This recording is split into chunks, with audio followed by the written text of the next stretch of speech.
Henrietta Szutorisz. Henrietta is a biomedical scientist and entrepreneur with over 20 years of international experience in healthcare research and innovation. Her work has appeared in top journals, earned prestigious awards, and received broad media attention. She is currently the founder and CEO of Objective Recovery, a startup applying neuroscience and technology to develop personalized solution for addiction and mental health challenges, overcome serious addiction and other mental health struggles. Herself, Henrietta brings rare insight and empathy to her mission of making healing more effective and fulfilling. She also consults with healthcare organizations to develop science-informed, sustainable solutions for recovery, behavioral health, and systems-level change. Thank you so much for being with us, Henrietta. It's an absolute pleasure. Thank you for being here. Hi everyone. Thank you, Valerie. I'm very excited to do this.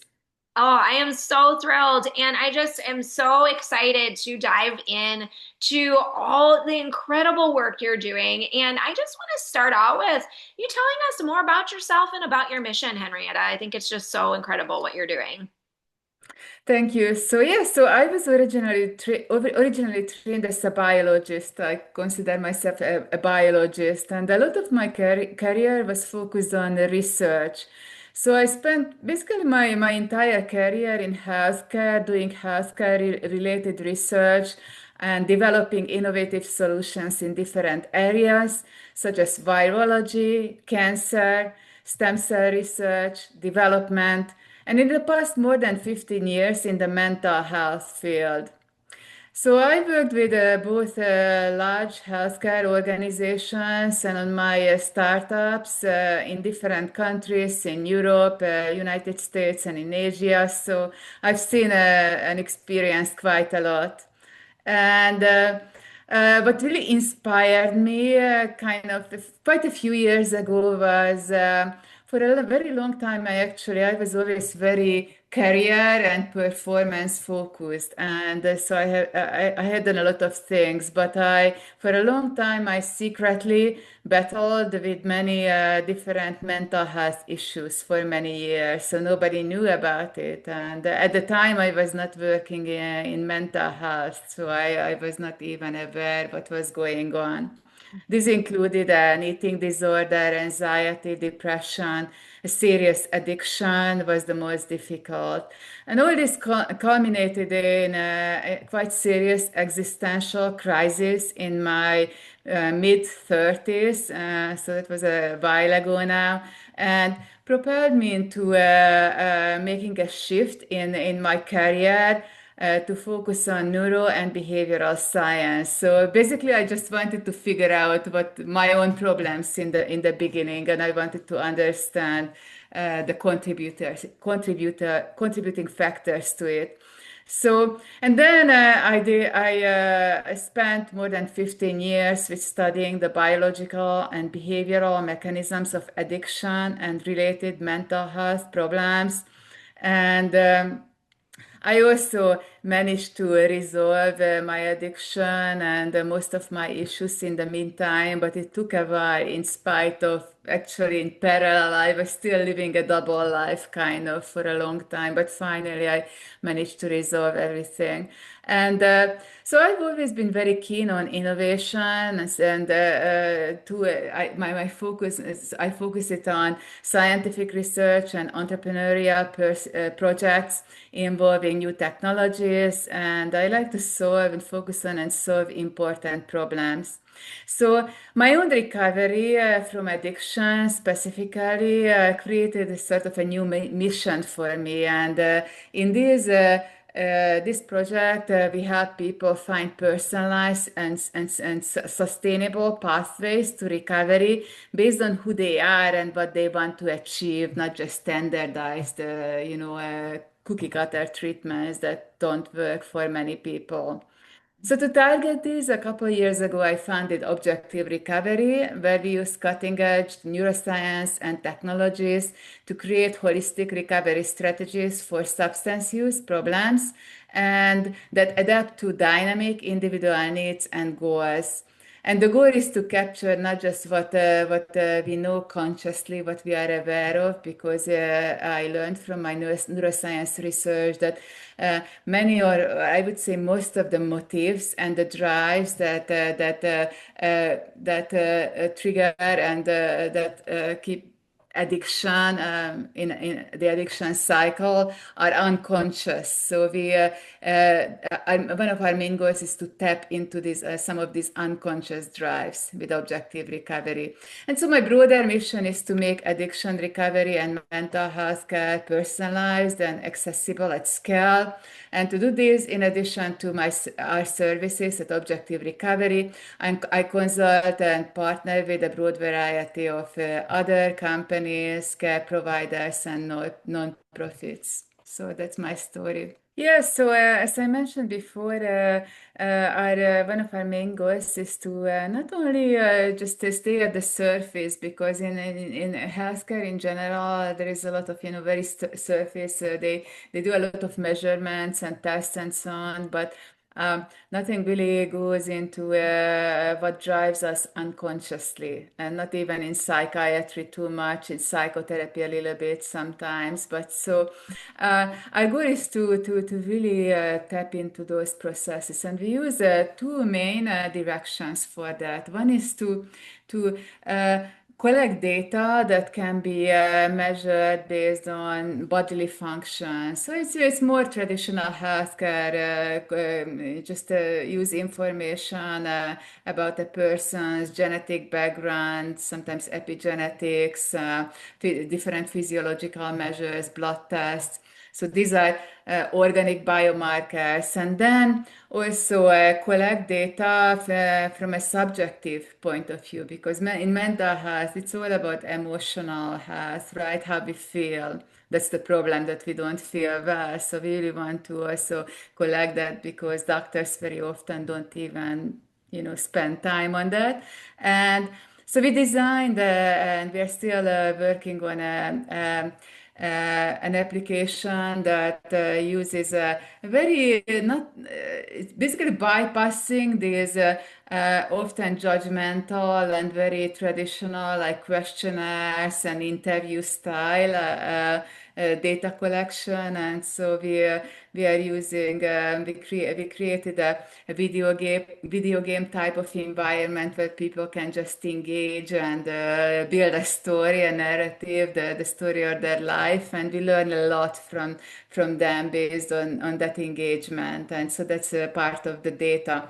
And then in the end, the goal is to combine these different modalities, these different data, and that gives us a kind of a roadmap about the state of that person and their drives and their goals as well. And so we use that to create a strategy for them that is likely to be personally not only suitable but also satisfying, because very often people quit mental health and especially addiction treatments because they don't find it engaging and satisfying. So that's one of the main goals, and we can only learn that about that one person if we really get into those subjective and individual drives. Then we don't actually provide treatment. We give people we create involving digital technology a quite complex and sophisticated recovery plan, and then if the person wants, we can help connect them with the appropriate providers. I So love it's more the beginning, focusing on the beginning, the proper diagnostics and Yeah, assessment. I love that you're doing that. And I love that it's innovative in a way that like I don't hear about this as much from like a traditional sense. Like we have, and also there is so much of a, I feel like a wait list essentially for so many people that are struggling. And it seems like this kind of gives you an option to not have to wait as long and to kind of do something with what's going on. That's exactly the inspiration. So I like to say that I wish I had access to a tool like this 15 years ago when I was struggling because at the time this digital technology was not didn't exist basically. I started something that I wish I had access to when I had the problem. Simply put, mental health can be defined as a condition with regard to our psychological and emotional well-being. But it's not just a set of diagnoses. I talked about, making assessments, but it's not that in the first place. So it's something that it's not only about what is wrong with a person. Mental health is basically it's foundational. It's the foundation for how we think, relate, and function in every domain of life. And that's why it's important. And unfortunately, the world is not doing very well in this regard. I'm sure you know this.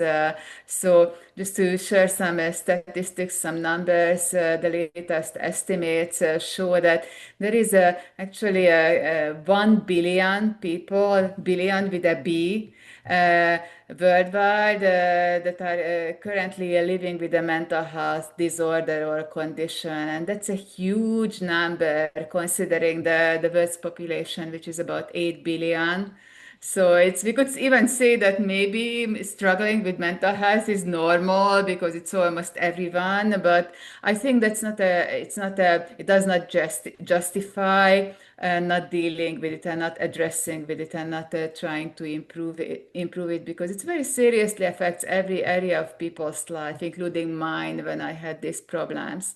So, mental disorders are also one of the leading causes of long-term disabilities globally. And even if we don't care about people or ourselves, if let's say we just focus on business, it's also a huge burden on the economy, the world economy.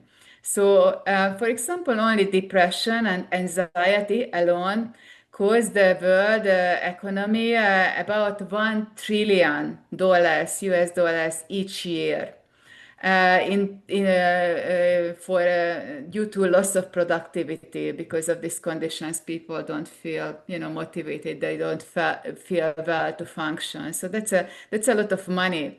And since, for example, the COVID-19 pandemic, where everyone thought that was the bottom, the rock bottom of society, that we will only get better if that was resolved. That's unfortunately not the case. So the mental health issues since then have mostly been just increasing, so it's getting worse and worse. And these facts help show that the mental health isn't some niche issue, but a foundational challenge that affects individuals, economies, and society on a massive scale.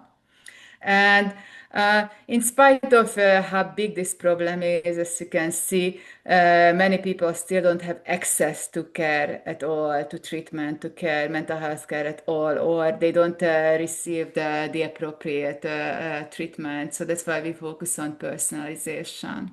Mm, that's so well said. That's why what I mentioned at the beginning. That's why we also we focus so much on really getting into those unconscious drives because that's a big part of why we are not aware of it. I had the same, for example, with anxiety when I was in my 20s a long time ago.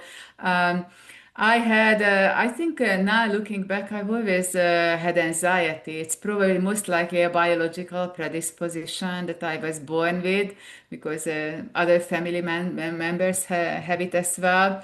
But when I was young, especially in my home country in Eastern Europe, where I was growing up, nobody talked about mental health. So I ran to the doctors, including even the emergency department, with anxiety symptoms more than once, and. Uh, thinking that I had a heart attack or, very classic, completely classic, situation. Many people had that.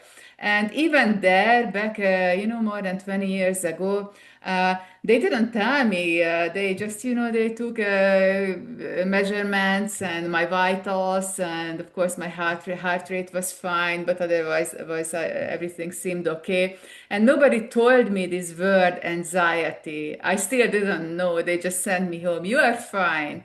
And then I figured it out from my own research, actually, my own, what I was doing personally first, just on my own, and then as a scientist doing formally academic research, how anxiety works. And so again, it's a lot of it is awareness is very, very important because that's exactly why we don't know. Of course, we can't be aware of. For something that nobody talks about because we are not born with that knowledge, that information. Now people talk a lot about mental health on social media and everywhere, and so it's much better because it's much easier for a young person to align with that. And so many young people, for them, it's more natural progression, and they incorporate self-care and knowing about mental health into their life very early on. And I definitely didn't have that.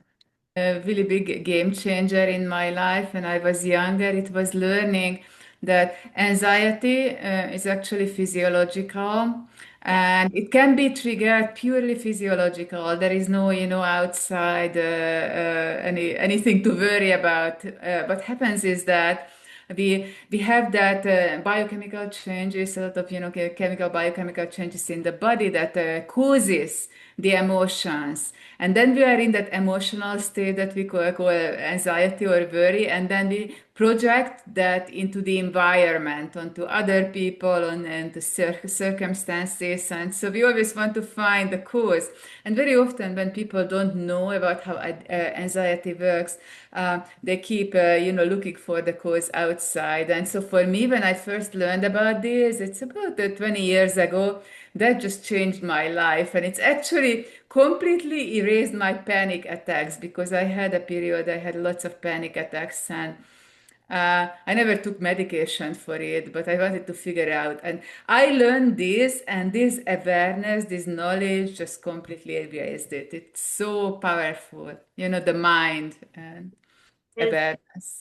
I love how you mentioned that, Henrietta, because it is so powerful. One of the main tasks when in recovery from basically anything is to learn to discriminate between what is. I wouldn't. Many people say what is real. I wouldn't say you. I don't like to use that word because, in my opinion, what goes on inside our minds is also real for us. It's part of our reality. But so what is out there, what is coming from the environment, and what is just the internal Mhm. physiological alarms or biochemical changes. Yeah, absolutely. So I was going to say that normal is a very accurate word because it is indeed normal. Anxiety. It's a product of a biological evolution. It was created by evolution for us to be able to respond to threats from the environment and to adapt. To have basically it's a protective mechanism, but it can go on overdrive for various reasons. Part of it can be just simply someone is biologically somehow it's a bit different in the brain and their physiology, and people can be born with that, and they just tend to overreact to imagined or real scenario situations, and that's the anxiety. And in normal state, I think what we need to go back to the goal should not be eliminating fear and anxiety from life completely, in my opinion, because that would cause probably more problems than actually having too much of it. I think that's so, I like how you say that. For those conscious and the balance between conscious and unconscious drives, the reason why so much of our motives and decision making processes are driven unconsciously is because it's similar, it's related to the anxiety, that it makes usually those unconscious processes in the brain are faster and more efficient and effective. Just think about, any example from your life that that when we really need to work through a situation consciously and analyze, with awareness, that's usually much slower. So this fact that more than 90% of our decision-making processes and drives are unconscious, that also serves the purpose of survival. So it's not, we don't need to aim for, complete awareness. That's one myth that I find sometimes that people have, that, the more awareness, the better. And we just need to increase awareness into the infinite. So those unconscious drives are also there for a good reason. I love that. And it's so wild that you said 90%, 90% is subconscious, or like we're just not aware of it as much. And Knowledge, knowing actually how it worked, it works, can really help. absolutely. It's actually very interesting because almost everyone, when people talk about technology these days, they tend to focus on digital technology and social media, that type of technology. And in my background, and what I do is much broader than that. But if you would like to discuss that, so social media and so the technology, the computer science and technology that basically creates social media and supports it. In my opinion, that has been one of the biggest double-edged swords in the human history Yeah. because it's a gold mine of useful information and awareness and support. It can be, but at the same time, we know how social media can also it's going to cause a lot of comparisons and competition because people always feel that they are not good enough. They see, oh, everyone puts out their their life, their curated life, and not the real versions. And so it can cause actually, in spite of the theoretically more connection, and connection, easy connection. In reality, it can exacerbate loneliness, and we know that there is also a loneliness epidemic in the world going on now, and that definitely contributes to it. Now, the technologies, of course, that's the digital technology. But I would like to say that technology is actually much broader than that, and maybe a bit about what I consider technology and how I use technology. So we use it. I've used it in my entire career, and for two different purposes. One was a more objective, which is basically research, so doing research, and in that context, we use technology to collect data, collect information, and to analyze that information. So I spoke about the physiological functions. So it's we can only collect all that data and analyze properly through technology, and there are many different types these days. So I have been involved in studying genetics and epigenetics that are related. A lot of that, the functions are these days connected to immune functions, metabolisms that we just collect the data from medical tests, and technology needs to analyze it. Things like the microbiome.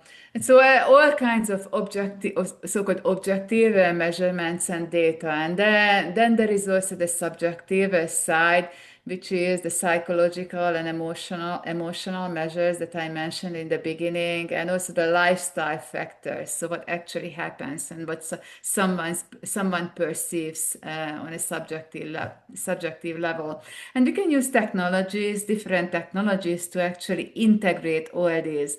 And that's a big goal of modern in the past few years, I would say, healthcare, to really to look at all these different components and to integrate them, and that leads to the personalization. Without that, and without the technology involved in that, we are not able to do that. So very often there's the data that we collect are called biomarkers. So it's because it comes from our biology, and markers because they indicate certain conditions and tendencies.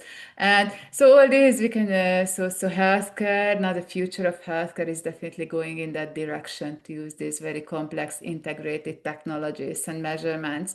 And then for actual healthcare and prevention, there are many other wonderful technologies as well that not only all the medical devices that doctors use and healthcare institutions use for not only diagnosis and treatment but prevention. These days there is a lot of focus on prevention. I can tell you that I really try to. I'm very keen on doing all the preventative medical exams these days. And if you pass a certain age, above like 40, 50, there are so many that they offer. I almost always, I constantly am going to the doctor and I don't even have a health issue, but just to do these preventative things.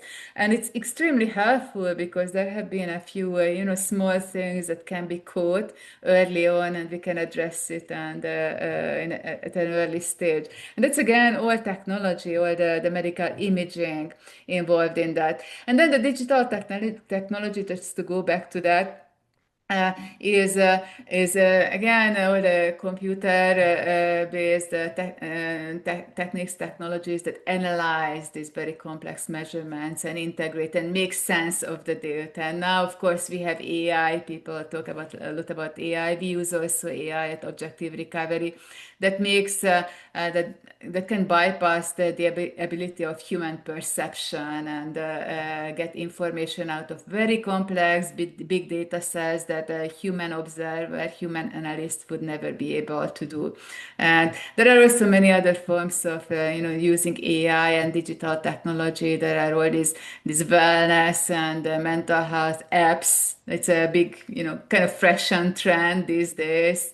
I work with many startups similar to us, other startups developing all these digital apps, digital technologies for different mental health applications. So, for example, how we can use the smartphone to get information about someone's emotional health. Someone interacts with the smartphone that is now part of our environment, and then that can be measured by the app in the background. The person's again, tapping into unconscious.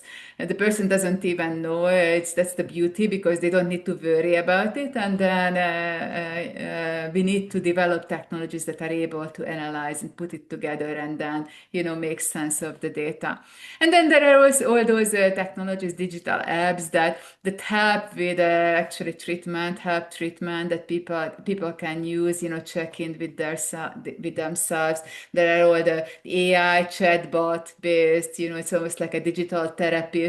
And then people are worried about that. We could do a whole, separate podcast about that, what are the potential dangers and, where that should go, that field. And yeah, so it's basically using the goals are twofold. First diagnostics and then treatment and then prevention as well. So of course prevention is always the best. And there are also technologies involved, as we mentioned, social media. So it's also very complex technology involved in that, creating all these online communities that can help people help. And sometimes, as we said, it's a double-edged sword. So it has not only good, positive sides. Uh, there are communities, mental health apps just focus solely on communities that people can find, a community that is related to their specific struggle condition, like addiction recovery. I myself participated in a lot of those. Some of those were just completely digital. It's just so easy to access. And so there is these days there are always some AI systems in the background, in different ways, uh, controlling and creating and controlling those. And the last thing I would like to say about the technology is that these days, especially because we have this digital technology and the social media, one important thing is that a main goal should be using all these great technologies for genuine self-care instead of creating delusions and more compulsions. And so going back, making a look back to the social media, it can be very extremely addictive. And So that, and most of the companies, at least a few years ago, still their main goal is, business, and they want to grow their app, their, platform, and they don't really care, and they don't even know how the potential dangers. And these days, for example, what I do, I work with many companies um, to create apps, social or mental health apps that, for example, uh, they should be helpful, but they should not be addictive, and have to build into the application these breaks that people don't get hooked on it so much. So companies are more and more aware of it because they lose also profit, and they lose customers very often when people figure out this is not good for you, and people quit social media these days completely because they realize that it's not driving them in a good direction. So I'm trying to help our customers, and also create our own products and services in a way that it's balanced. It does not reinforce this, normal human compulsions and seeking too much. Henrietta, where can we learn more about your incredible company, more about you, about all this incredible work? So we have a website, it's called objectiverecovery.com. It will be actually updated quite soon with lot more information, and there you can learn about our services and consulting and the assessments.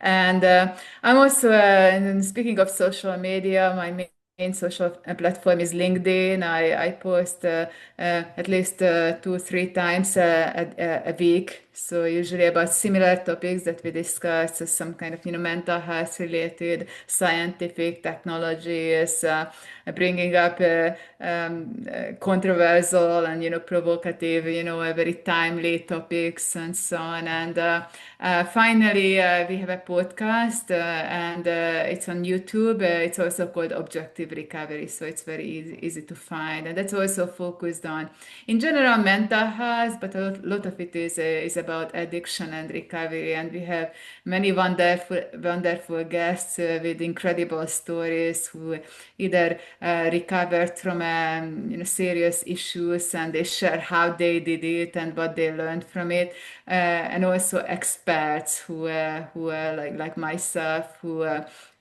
talk about the science and the treatment side, so treatment providers and so on. So it's Objective Recovery on YouTube. Thank you so much, Henrietta. And it was an absolute pleasure. Thank you very much for having me.